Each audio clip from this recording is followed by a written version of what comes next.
Lumos Maxima.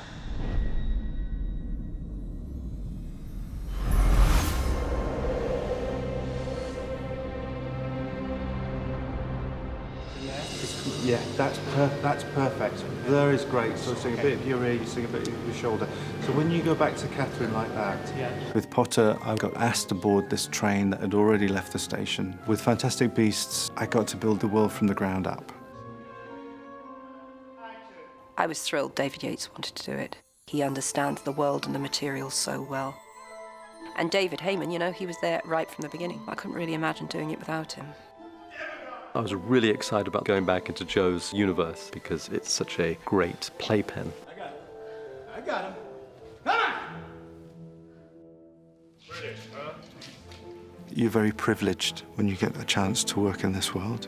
And you get moved and you get pulled in and you get inspired by where she's taking her universe. Let's get that fixed.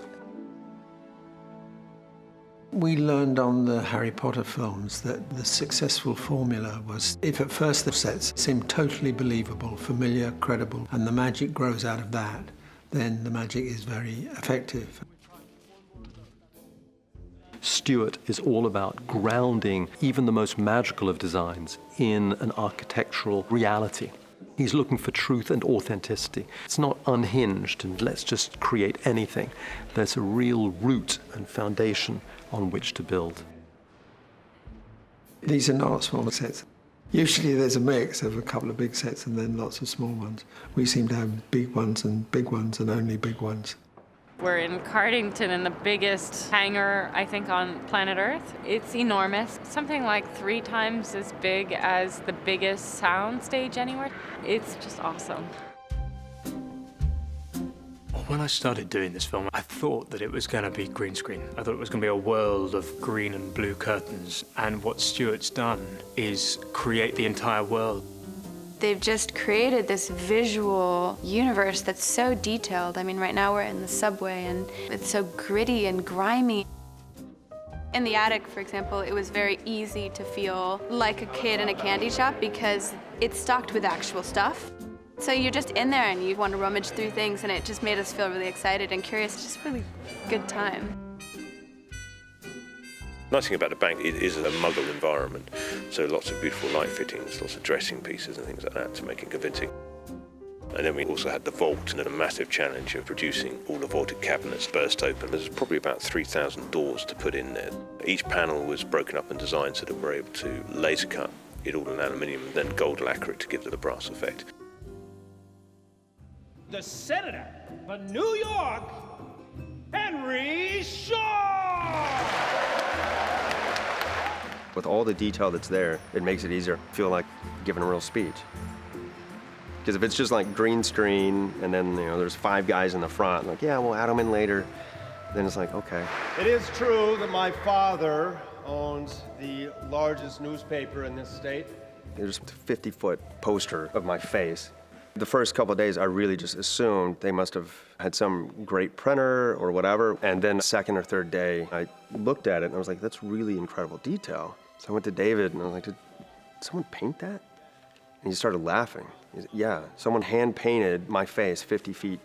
It's huge. My mom would like it. All right.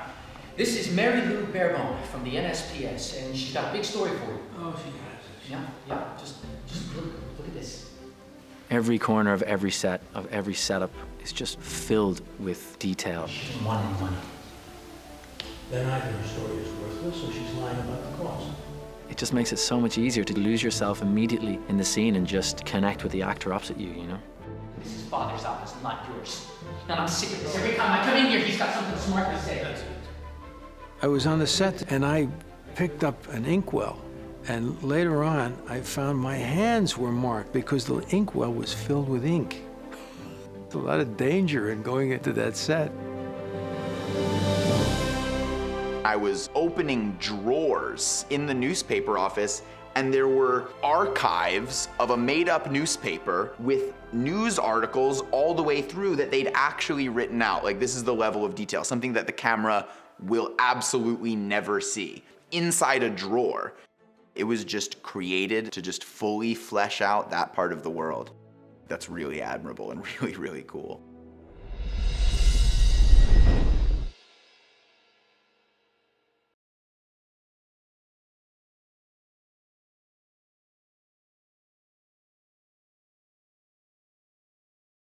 Thank you for all of the support you've given our film. It's a privilege to be a part of this new era of magic. We all hope that you have a brilliant time celebrating and reliving the magic of Harry Potter and Fantastic Beasts. Sort of makes me want to be a wizard.